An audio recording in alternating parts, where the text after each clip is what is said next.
On a humid Georgia night in 1974, a 17-year-old girl vanished on her way home, and the town never slept again. The air in Augusta was heavy that evening, swollen with heat and the faint buzz of cicadas clinging to every tree.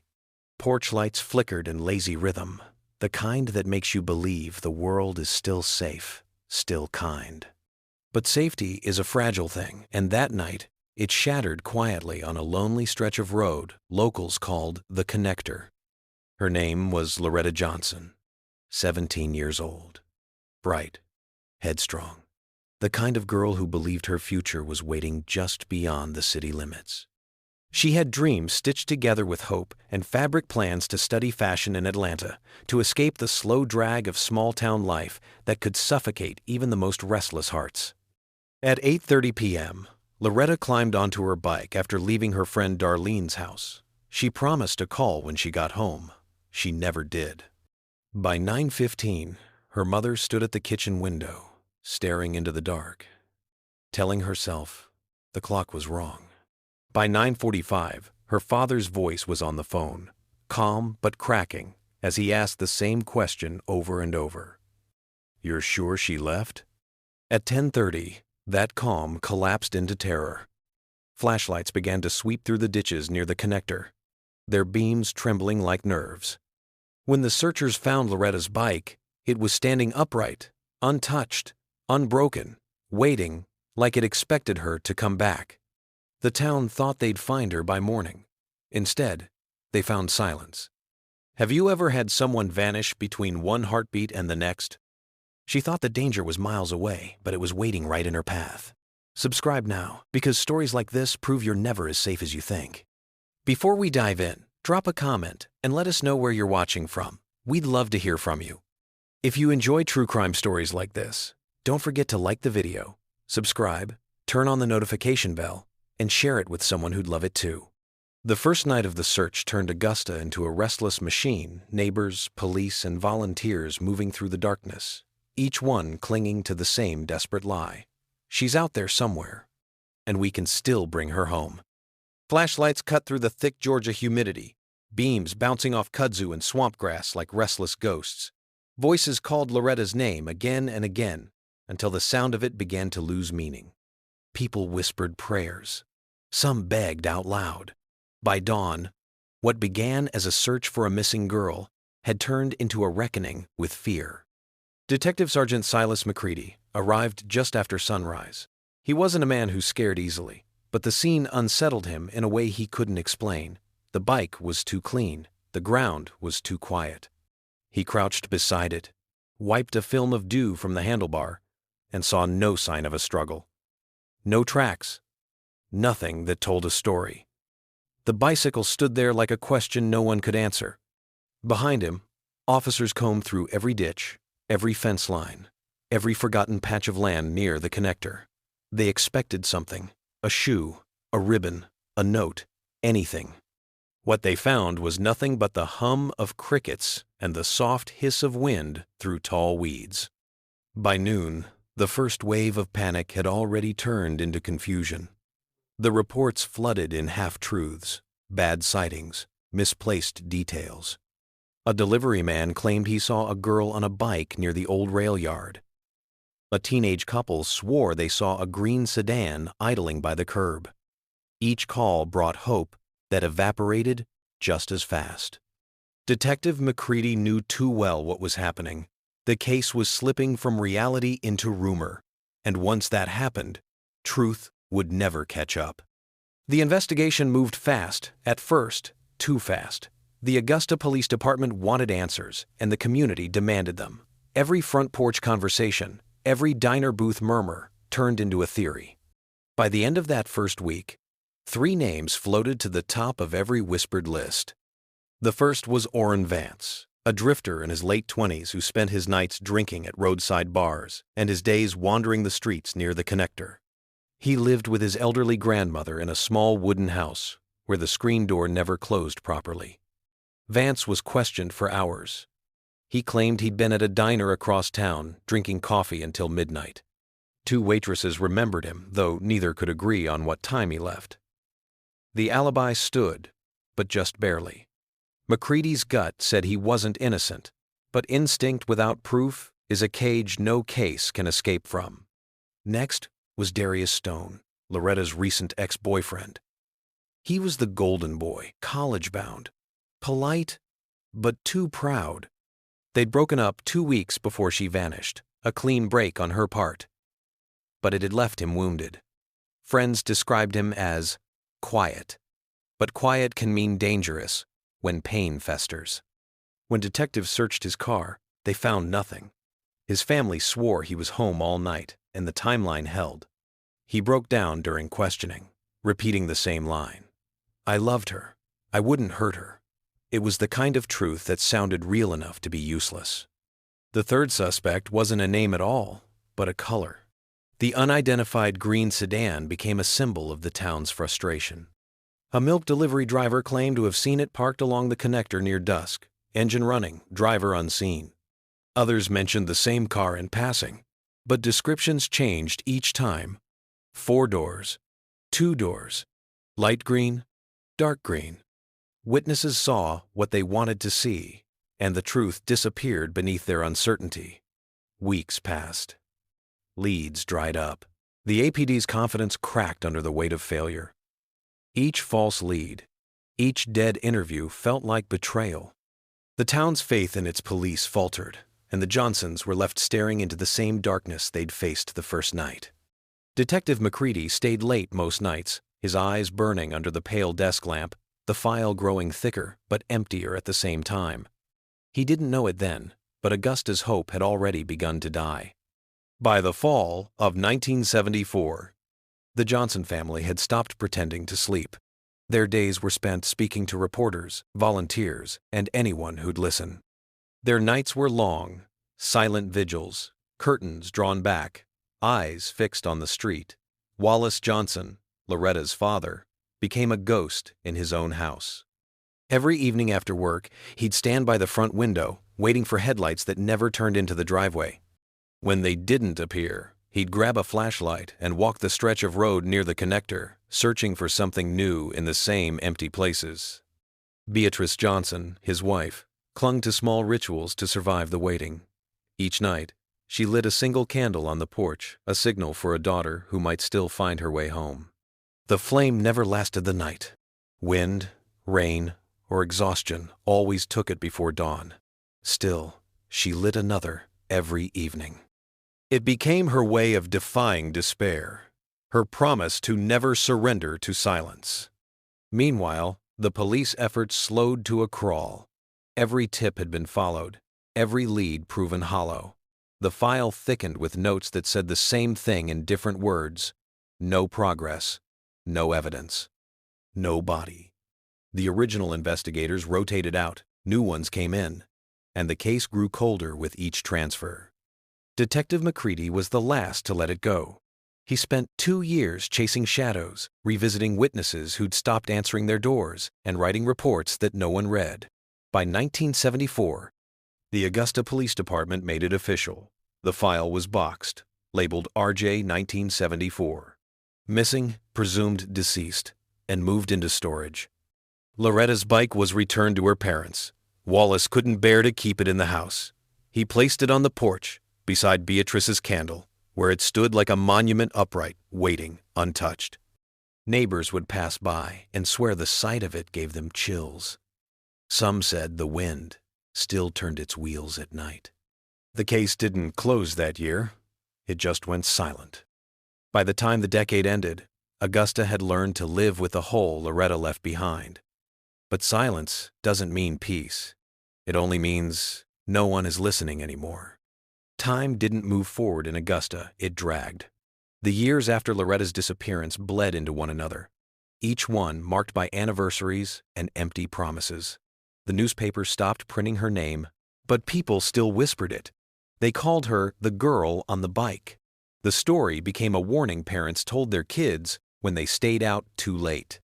By 1979, Beatrice and Wallace Johnson were no longer the couple neighbors remembered. They aged like grief had weight, bending their backs, hollowing their eyes. Wallace still walked the same route along the connector every weekend, flashlight in hand, boots crunching the gravel that had long stopped holding footprints. He refused to believe his daughter was gone, even when hope had thinned to dust. Every few years, a new officer would knock on the Johnsons' door with good intentions and no progress. Beatrice would answer, hold her breath, and brace for another disappointment, dressed up as procedure. By the time the officer left, she'd be back on the porch, relighting the candle that never lasted until dawn. In 1981, a hunter found a tattered dress in the woods outside Augusta. It matched the color Loretta had been wearing the night she disappeared. The news spread through town like wildfire, but lab tests proved it belonged to someone else. For Beatrice, that was worse than no lead at all. It meant someone else had suffered too. As the decade closed, Wallace grew frail. He stopped speaking Loretta's name aloud, not because he'd given up, but because it hurt too much to hear it echo back without an answer. When he died in 1989, Beatrice sat at his hospital bedside, whispering the same words she'd said for 15 years. "I'll keep the light on." By the mid-1999, Hess, Augusta had rebuilt itself. New stores stood where old ones had crumbled, and the kids who once whispered about the girl on the bike were now adults, raising children of their own. Life kept moving, but it moved around the hollow that Loretta's name left behind. The town didn't heal. It just stopped talking. The connector became a road people avoided after sundown. Some said the air felt different there, heavier, colder, like the earth itself remembered what happened, even if the people didn't. Drivers claimed they saw flashes of a bike light flicker near the ditch, though no one ever stopped to look twice. Fear and guilt are quiet neighbors. They don't argue. They linger. Detective Silas McCready retired in 1992, carrying with him a single-file box marked RJ 1974. He'd spent nearly 2 decades staring at the same unsolved pages, each one a reminder of how close he'd been to something that never took shape. He tried fishing. He tried silence. Nothing worked. Every year, on July 28, the day Loretta disappeared, McCready would drive to the connector. He'd park just before the bend, step out with his cane, and stand by the weeds that had swallowed the old memorial cross. He never stayed long, just long enough to place a small white lily on the ground and whisper, "I'm sorry." It wasn't apology. It was confession. He never told anyone about those visits, but a few locals noticed the flowers appearing like clockwork. Some assumed it was the mother, still alive, still grieving. Others said it was a sign of forgiveness from the girl herself. Only McCready knew the truth. It was guilt keeping him alive, when retirement should have let him rest. The police department moved on, shifting focus to new crimes, new technologies, and fresh cases that carried media attention. When the cold case shelves were reorganized, Loretta's file was pushed to the back, a dusty folder in a metal cabinet that no one opened anymore. But McCready couldn't let go. In his mind, every unsolved case was a living thing, and this one still breathed. When his health began to fail, he gave the box back to the station clerk with shaking hands and said, "Don't lose her." They didn't lose her. They just stopped looking. The bicycle never rusted the way people expected it to. The Augusta summers were brutal, the winters wet, but somehow the metal held its shape. When the Johnsons moved away, no one knew where it went. Some said Beatrice gave it to the church. Others swore it stayed locked in the garage of their old house. Years later, when the property was sold and the garage was cleared, a worker found it still standing, dusty, but upright. The tires were flat, the chain had long since seized, but the frame was intact. The seat, once white, had turned to the color of bone. They took it to the county evidence vault for safekeeping. No one wanted to throw it away. It didn't feel right. The bike had become more than an object. It was the last thing Loretta touched before the night swallowed her. It was her final witness, and no one dared silence it. Locals began calling it the ghost bike. Some said if you drove past the connector after midnight, you could hear the faint rattle of its chain or see a white flicker in the ditch. Teenagers used to challenge each other to walk the stretch at night, laughing until they realized how quiet it really was. Nothing grew right there. The grass was always shorter, thinner, as if even the earth remembered her fall. By the early 2000s, The story had faded into folklore, twisted and retold until truth and rumor were the same thing. Some versions painted Loretta as a runaway. Others said she'd been taken by someone powerful and untouchable. Every version ended the same way with the bike, waiting. Beatrice Johnson lived long enough to see Augusta change again. The neighborhoods grew busier, the lights brighter, but her world stayed dim. Every year, she visited the old evidence room, standing quietly before the bicycle. She never touched it. She just stared until her hands stopped shaking, whispered a prayer, and left. To the rest of the city, Loretta's case had turned into a story people told when they wanted to sound like they remembered something important. But to Beatrice, McCready, and the few who still carried her memory, it was a wound pretending to be a scar. The case had grown colder than the paper it was printed on, surviving only through rumor, regret, and the one object that refused to forget the bike. By 2017, most of the detectives who had ever touched the Loretta Johnson case were long gone. Their names lived only in fading ink on old reports, and the city had stopped expecting answers. The evidence box, labeled RJ 1974, sat untouched on the lowest shelf of the cold case archive, a relic of failure, sealed with dust and resignation. That changed when Detective Vivian Kincaid took over the newly formed cold case unit. She wasn't the type to chase glory. She chased closure. Sharp-minded and empathetic, she carried the quiet conviction that every unanswered case still whispered to those who dared to listen. Kincaid was the kind of investigator who treated evidence like testimony. To her, nothing in a box was dead. It was only waiting for someone who cared enough to notice. On a rainy Tuesday morning, while the rest of the department groaned through paperwork, she began sorting through decades of forgotten files. When her gloved hands brushed the worn cardboard of RJ 1974, something made her stop. She slit the old tape, lifted the lid, and found a collection of artifacts frozen in time. Yellowed photos of a smiling girl with braids, a brittle police report typed on an old Remington, and a single item that seemed almost out of place, a rusted bicycle reflector wrapped in evidence tape. She paused at the final entry on the inventory sheet. Bicycle, recovered intact, grease mark under seat. The word grease bothered her. She'd seen too many assumptions, dressed up as facts. Grease wasn't usually logged, that precisely someone decades ago had noticed it, written it down, and moved on. That night, long after the station emptied out, Kincaid pulled the original bicycle from the storage vault. Its frame was dull and scarred with age, but it still stood upright, eerily steady, like it had never stopped waiting. She crouched to examine the seat, flicked on her flashlight, and saw it, a dark smudge hidden under the worn vinyl. Not grease, she muttered under her breath. Not yet. The case that everyone had buried was about to breathe again. Detective Vivian Kincaid knew she couldn't risk assumptions, not after 43 years of silence. The next morning, she carried the bicycle down the sterile hallway of the Augusta Forensic Lab, each step echoing like a countdown. Waiting for her inside was Dr. Terrell Gaines, the department's senior forensic analyst, a quiet, methodical man whose patience bordered on obsessive precision. Kincaid didn't waste time with small talk.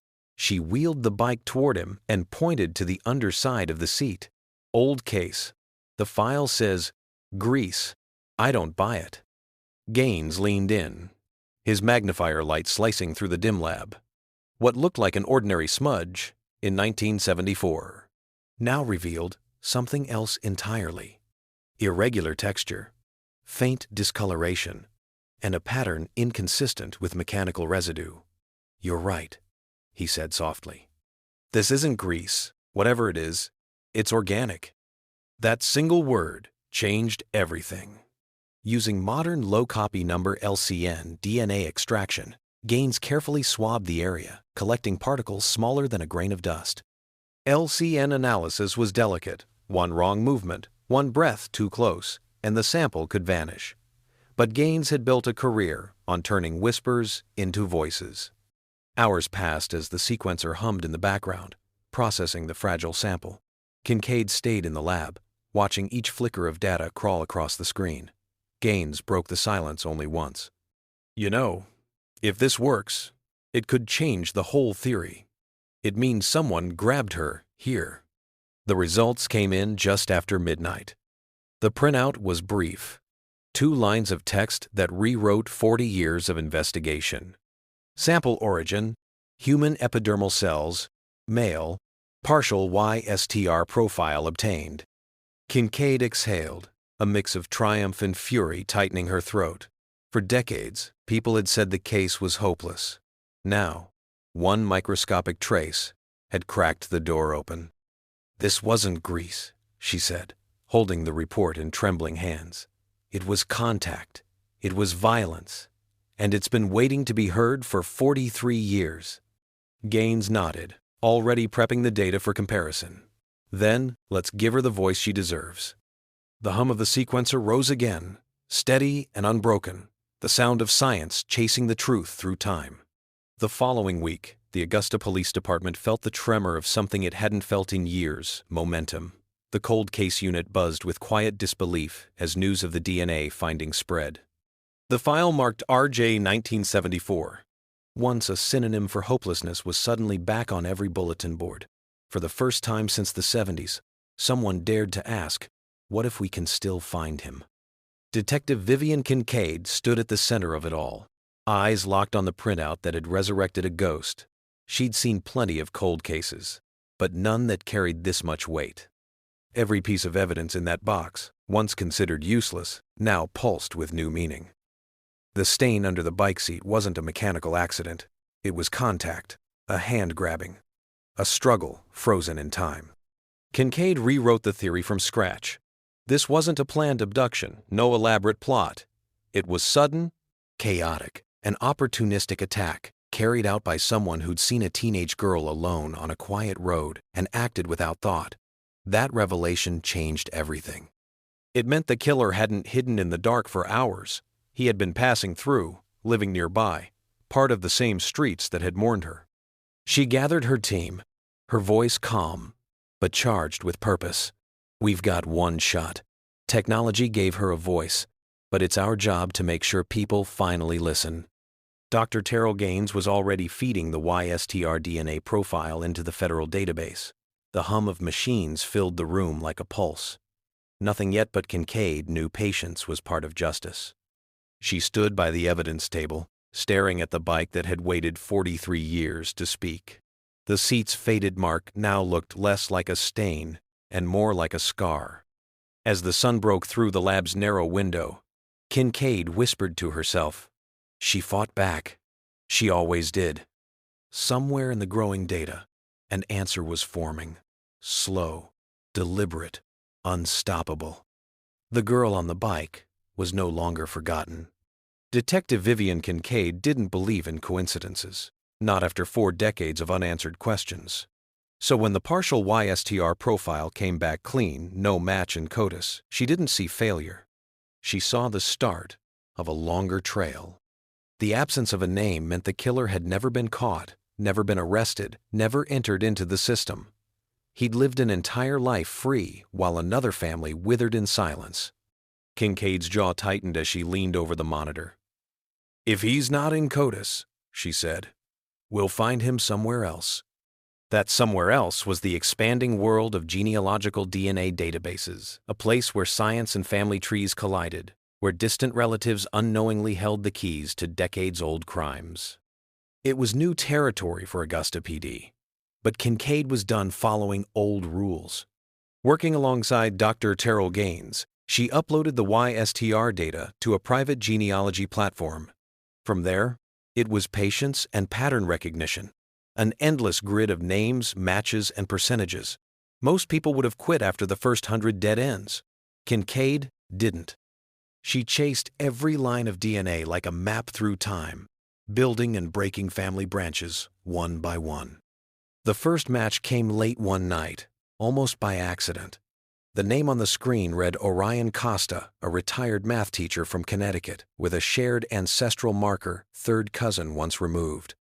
It wasn't much, but to Kincaid, it was the whisper of a path leading home. Through weeks of tracing birth certificates, obituaries, and census data, a pattern emerged. Every branch of the Costa line curved back toward one small cluster in the 1970s. It's Richmond County, Georgia. The center of that web was a surname she didn't recognize at first: Wilkes. Kincaid's pulse quickened. She opened the old file on her desk, the one labeled RJ 1974, and scanned through the original 1974 reports. Her fingers stopped on a single line in fading ink. Stopped green sedan near the connector. Theodore Wilkes, released with warning for expired tags. Her breath caught. The ghost from the file had been there all along. For weeks, Detective Vivian Kincaid lived inside the Wilkes family tree. It wasn't just research, it was obsession.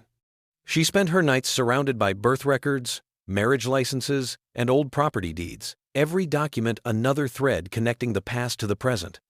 The further she traced, the clearer the pattern became. Two brothers, Theodore Wilkes and Silas Wilkes, both in their 20s during the summer of 1974. Both born and raised just miles from the connector. Silas had joined the Army in 1973 and was stationed overseas when Loretta vanished. Theodore stayed behind. He was 27 that year, working odd jobs around Richmond County: mechanic's assistant, night watchman, delivery driver. His address back then placed him less than 3 miles from where Loretta's bike had been found. It wasn't proof, but it was proximity. And in cold cases, proximity is everything. Kincaid studied the faded photograph attached to the DMV, record a man with a stiff collar, sunken eyes, and a stare that somehow felt smug even through the blur of time. "You thought no one would ever come looking," she whispered. She dug through the 1974 file again, hunting for any mention of the Wilkes name. There it was, buried under routine traffic logs. August 1, 1974. Green sedan. Expired tags. Verbal warning issued. Driver: Theodore Wilkes. The note was initialed by a patrolman long retired, a man who'd likely forgotten the stop the moment he made it. But to Kincaid, that one entry was everything. It meant the killer had been there, stopped, spoken to, and released just days after Loretta disappeared. The realization burned through her like fury. Decades of silence had protected him. He hadn't hidden far away or changed his name. He'd simply lived long enough for the world to stop caring. Kincaid set down the file and stared at the map pinned to her wall. There, between the red circle marking the connector and a yellow pin for the Wilkes residence, the distance was barely 2 inches. 2 inches. That's all it took for a life to vanish and for a murderer to walk free. And now, after 43 years, the space between them was finally closing. The deeper Detective Vivian Kincaid dug, the more the Wilkes name began to haunt every page she opened. Silas Wilkes had died in 1986. In a factory accident ruled accidental, no suspicion attached. But his older brother, Theodore, was still alive, 71 years old now, living quietly outside Macon, Georgia, in a small, single-story house shaded by pine trees and silence. Kincaid double-checked every record she could find: employment histories, utility bills, vehicle registrations. Theodore had left Augusta not long after the summer of Loretta's disappearance, his trail thinning out like smoke in the wind. There were no arrests, no charges, no history that hinted at what he'd done. Just a clean life built on the grave of a lie. When Kincaid pulled the genealogy data, the evidence became a circle that finally closed. The Wilkes line matched perfectly with the YSTR markers extracted from the bike seat. Science had reached backward through generations and pointed straight at a man who had been stopped, questioned, and then forgotten. Kincaid stared at the data long enough for her reflection to merge with Theodore's photo on the screen. He wasn't a monster in the cinematic sense, no wild eyes, no visible madness. Just a man who'd lived half a lifetime under the comfort of anonymity, a neighbor, a worker. A man who once held a girl's life in his hands and then went home to dinner as if nothing had happened. She felt a slow, controlled anger tighten in her chest. For years, everyone had called it the girl on the bike. But now the girl had a name again. The man did too. Kincaid leaned back in her chair, her voice steady but heavy when she spoke to Gaines. "We're not guessing anymore. We're not chasing shadows. We've got him." Gaines didn't look up from the screen. "You realize what this means, right?" Kincaid nodded, her eyes never leaving Theodore's face. "It means Augusta's ghost wasn't a ghost at all. He was just someone no one looked at twice." Outside the lab window, the world looked unchanged. But inside that room, time had just folded in on itself. The past had found its voice, and it was calling for justice. By the spring of 2018, the hunt for Theodore "Theo" Wilkes had shifted from theory to surveillance. Detective Vivian Kincaid and her small cold case unit drove down a narrow road lined with pine trees on the outskirts of Macon, Georgia, watching the quiet house that looked like it had nothing left to hide. Theo's life appeared uneventful: routine trips to the grocery store, morning walks to the diner, polite waves to neighbors who thought of him as nothing more than a quiet old man. He paid his taxes, mowed his lawn, and kept his windows clean. To everyone around him, he was ordinary. To Kincaid, he was the unfinished line in a story that had started 44 years ago. She watched him from an unmarked sedan, parked half a block away, camera ready. 44 years, she muttered. He's had 44 years he shouldn't have had. The plan was simple: get a DNA sample without alerting him. It had to be something discarded, something legally collected, and irrefutable. On the third day of surveillance, opportunity arrived. Theo walked into a small diner at the edge of town, ordered his regular black coffee, drank half of it, and left the cup sitting on the table. Kincaid waited for the waitress to clear it, then flashed her badge before the cup hit the trash. "Bag it," she said quietly. "Careful not to touch the rim." Hours later, that cup sat inside a sealed evidence bag in the lab. Dr. Terrell Gaines worked in silence, knowing what this test could mean. The machine hummed its low mechanical rhythm while the minutes stretched into hours. Finally, the printer clicked to life. Gaines stared at the sheet, his expression shifting from focus to awe. He picked up the phone. "Vivian," he said. "It's him." Kincaid's breath caught. "You're certain?" 100%. It's the same YSTR profile from the bike seat." Kincaid closed her eyes. The air felt heavy with history. 44 years later, and the bike finally talked. The next morning, the warrant was signed. They planned the arrest for early dawn. Quiet, contained, no noise, no spectacle. Justice doesn't always arrive with sirens. Sometimes it knocks softly on the door of a man who thought he'd been forgotten. The morning of the 14th of November 2018 began like any other in the quiet neighborhood outside Macon. The air was crisp, still carrying the faint chill of dawn. Birds stirred in the pine trees. The kind of morning that didn't know history was about to catch up with one of its oldest ghosts.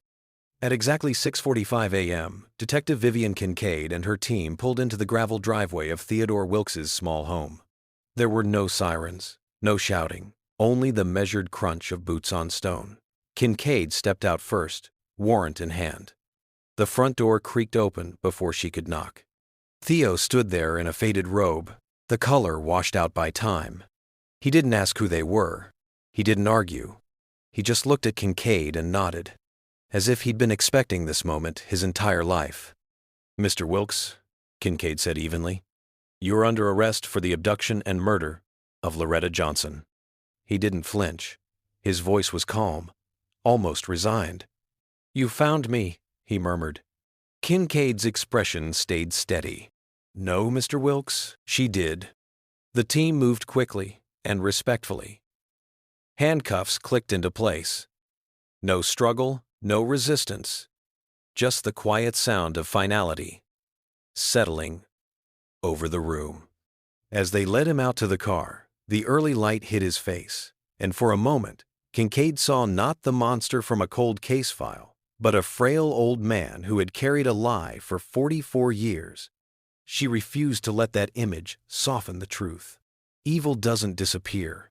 It adapts, ages, and hides in plain sight. By noon, the story broke statewide. The headline hit every screen and paper within hours. Georgia, 1974. Cold case solved, arrest shocks community. Social media flooded with disbelief. Some praised the breakthrough.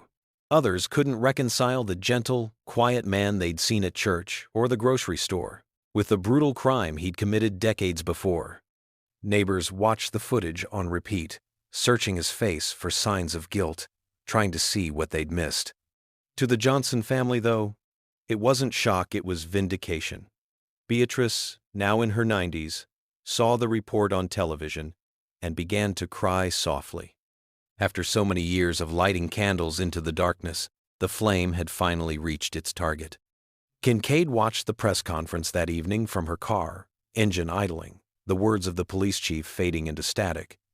She didn't need to hear it. The case that began with a missing girl and a rusted bicycle had finally spoken loud enough for the world to listen. The courthouse in Richmond County was packed on the first day of the hearing. Cameras lined the steps outside, reporters fought for quotes, and whispers rippled through the hallways. But inside the courtroom, it was silent. The air felt like it was holding its breath. At the center sat Theodore Wilkes, shackled, older than anyone had imagined justice would find him. His face was pale and drawn, his hands trembling slightly against the table. The years had carved away whatever confidence he once had, leaving behind nothing but the weight of exposure.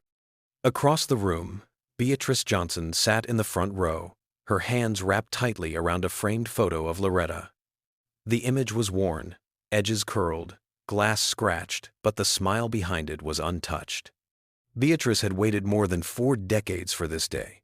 When the clerk called the case number, she whispered her daughter's name under her breath, like a prayer. Detective Vivian Kincaid sat beside her, silent, watching. The evidence was overwhelming. The DNA match was airtight. The genealogical link unbreakable.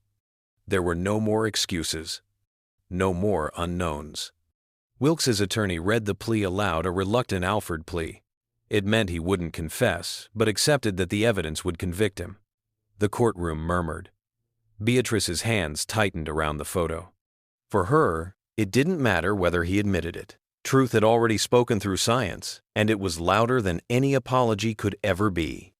When the judge announced the sentence, life imprisonment without parole, Beatrice didn't cry. She simply nodded once, her lips trembling as she whispered, "Thank you." Outside, reporters swarmed the courthouse steps, microphones flashing, voices rising. One question echoed above the rest. How does it feel to finally have justice? Beatrice paused, her gaze fixed on the crowd, her voice soft but clear. He lived a full life. My daughter got 17 years. Justice isn't balance, it's truth. And that's all I ever wanted. Her words silenced the noise. That night, as Kincaid watched the news coverage replay the day's footage, she saw Beatrice standing under the courthouse lights, clutching the photograph of her daughter. The world called it closure. Beatrice called it peace. The trial of Theodore Wilkes began on a gray Monday morning. The courthouse was silent except for the low hum of whispered speculation, the shuffle of reporters, and the soft click of camera shutters. The air inside felt heavy with years of waiting, as if the walls themselves remembered the case. Wilkes sat at the defense table in a dark suit that hung loosely on his thin frame. His face gave away nothing, no remorse, no fear, just a kind of emptiness that came from outliving accountability. The court clerk read the charges aloud, and for the first time in 44 years, the name Loretta Johnson echoed in a public courtroom. Detective Vivian Kincaid sat near the front, her notes in hand, eyes locked on the man who'd haunted her investigation for the past year. She had promised herself she wouldn't blink during the proceedings. She owed that much to Loretta. When the prosecution began its case, it wasn't emotion that carried the weight. It was evidence. Dr. Terrell Gaines, calm and precise, took the stand first. He explained the forensic sequence like a story written in blood and time. Skin cells, he said simply. That's all it took. Even after decades, truth breathes through molecules. It waits for someone willing to listen. He described the low copy number testing, how the DNA under the bicycle seat had held its secret through heat, humidity, and time, and how modern science finally gave it voice. The jury leaned forward, listening not to science, but to revelation. Then Kincaid took the stand. Her testimony wasn't about numbers or analysis, it was about determination. She walked the court through the genealogy, the records, the sleepless nights spent staring at data until it connected to one name. When she looked at Wilkes, she didn't see an old man, she saw the shadow of every unanswered year. "He thought he'd buried her story," Kincaid said, her voice steady. "But Loretta didn't stay buried. She waited, and when we listened, she answered." Wilkes never lifted his gaze. His attorney whispered something, but he didn't respond. The judge asked for his plea. His lawyer stood. "Your Honor, my client submits an Alford plea." The room stilled. It meant he wouldn't confess, but he knew there was no way out. The evidence was absolute. Beatrice Johnson closed her eyes, clutching the photo of her daughter. After a lifetime of waiting, this was enough. When the gavel struck, it didn't sound like judgment. It sounded like relief. When the sentencing ended, the courtroom emptied slowly, like a wound finally releasing its ache. Reporters murmured near the doors, but inside, no one moved. The silence felt sacred earned. Beatrice Johnson stayed seated long after the gavel's echo faded. Her fingers still gripped the worn photograph of Loretta, the edges soft from years of handling. She traced her daughter's face with one trembling thumb, the way a mother memorizes features she's afraid to forget. For the first time in 44 years, she didn't feel lost, just tired. Deeply, peacefully tired. Detective Vivian Kincaid stood nearby, watching the elderly woman who had waited half a lifetime for this moment. She wanted to say something comforting, something profound, but words felt useless in the presence of truth, this raw. Beatrice caught her eye and smiled faintly. "You found her," she whispered. Kincaid shook her head. "No, ma'am. She found us." That single exchange spoke louder than the verdict. It was the meeting point of faith and science, heart and evidence, where persistence finally outran despair. Outside, the courthouse steps were crowded with cameras and questions. A reporter shouted, "Detective Kincaid, do you believe justice was served?" Kincaid paused, the flashbulbs stinging her eyes. "Justice isn't a finish line," she said quietly. "It's a promise. We kept ours." The answer ran on every station that night. And while the world debated whether justice had truly arrived or simply taken too long, Beatrice Johnson went home and did something she hadn't done since 1974. She blew out the candle on her porch. For years, she had kept that flame burning every night, afraid that extinguishing it would mean giving up. But now, it was different. The light didn't need to burn outside anymore. It lived inside her now, warm and steady. Across town, Detective Kincaid sat alone in her office, staring at the bicycle still stored in the evidence room. The seat, the frame, the chain, all relics of a moment frozen in fear. She closed her eyes, and in the faint hum of the building's air system, she swore she could hear the quiet rhythm of a bike chain turning in the dark. Dr. Terrell Gaines would later tell a journalist, "Cases like this prove that the past isn't gone. It's just waiting for science to catch up." But Kincaid knew it was more than science. It was memory, persistence, refusal. For the first time in her career, she allowed herself to cry, not for victory, but for the years that should have been Loretta's. Outside the courthouse, rain began to fall soft, cleansing, final. The world called it closure. Beatrice called it peace. Kincaid called it a promise kept. Decades after the gavel struck and the courtroom emptied, Augusta had changed. New streets wound through old neighborhoods, restaurants replaced corner stores, and apartment buildings rose where small houses once stood. But even as time repainted the city, one story refused to fade: the story of Loretta Johnson, the girl who never made it home. Every year, on July 28, a quiet memorial gathered outside the Richmond County Courthouse. It wasn't large or loud. There were no speeches or crowds. Just candles, flowers, and a single photograph projected onto the courthouse wall. Loretta, smiling, 17, her red hair catching the light, as if the city itself wanted to remember her warmth. Beneath it, a simple line glowed: the girl who never made it home. Children who once grew up hearing their parents whisper about the girl on the bike now brought their own kids to see her picture. Teachers used her case to teach empathy, perseverance, and the meaning of justice. And while technology had made the world faster, colder, and more mechanical, Loretta's case stood as proof that truth requires something deeper than data. It requires heart. Detective Vivian Kincaid still visited the site every year. She never stayed long, just long enough to leave a single white lily near the courthouse steps. Each visit reminded her that what they'd achieved wasn't just an arrest, it was restoration. Loretta's voice had been returned to her. Kincaid often thought about how far science had come, how a molecule of skin could undo decades of silence, how a forgotten stain could outlast a generation of doubt. But she also knew the machines didn't care. The machines only processed what human beings refused to ignore. It wasn't technology that saved Loretta's name. It was persistence, compassion, memory. Dr. Terrell Gaines wrote a small paper about the case years later, citing it as a landmark example of forensic endurance. In it, he ended with a line that would stay with Kincaid for the rest of her life. Technology can find truth, but it cannot care. People must do that part. At the courthouse memorial, the city lights flickered as the sun dipped below the horizon.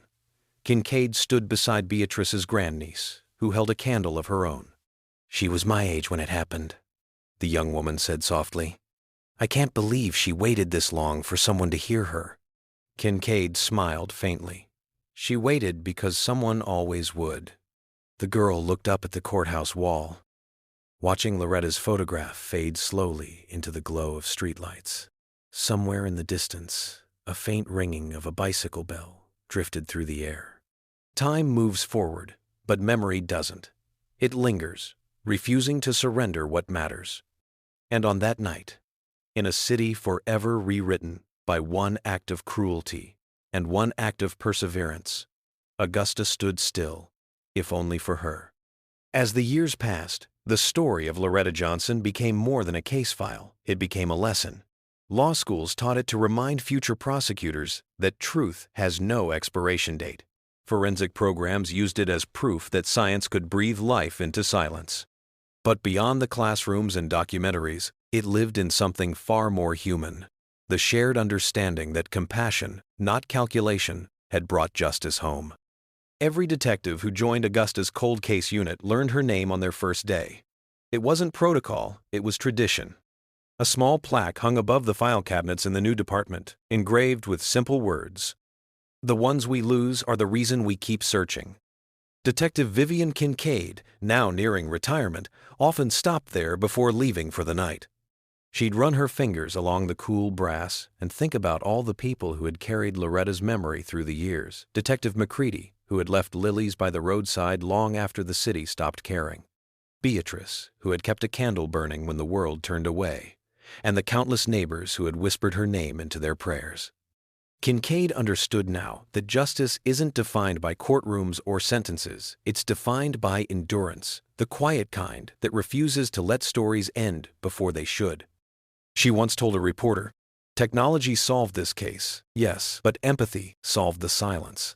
Machines can find what we missed, but only human hearts can make it matter." That quote spread online, shared by thousands who had never known Loretta but felt her absence just the same. People across the country began sending letters to the department notes of gratitude, promises to revisit their own local cold cases, and, sometimes, apologies for stories that never found answers. And through those messages, Loretta's story reached further than the streets where she vanished. It became a quiet anthem for every family still waiting for a knock on their door, for every detective staring at a forgotten file, for every lost soul who still deserved to be remembered. At the 50th anniversary memorial, Augusta gathered again. The courthouse was lit with soft white lights, the crowd silent as the projector illuminated Loretta's face across the stone facade. This time, her name wasn't a ghost, it was a symbol. A reminder that the truth may sleep, but it never dies. Detective Kincaid stood at the edge of the crowd, her hands in her coat pockets, her eyes reflecting the glow of the screen. She whispered the same words Beatrice had once said decades earlier. "You're home now." The city fell still, the night holding its breath. The hum of traffic faded, replaced by the faint, rhythmic sound of a bicycle chain turning somewhere in memory. Is greater than. In a city of millions, one red-haired girl refused to be forgotten. And because she held on, so did justice. The image on the courthouse wall flickered once, then faded to black. Candles burned low, their light dancing against the cold air. Justice had spoken not loudly, not with vengeance, but with grace. Loretta Johnson's story would never again be a warning. It would be a promise,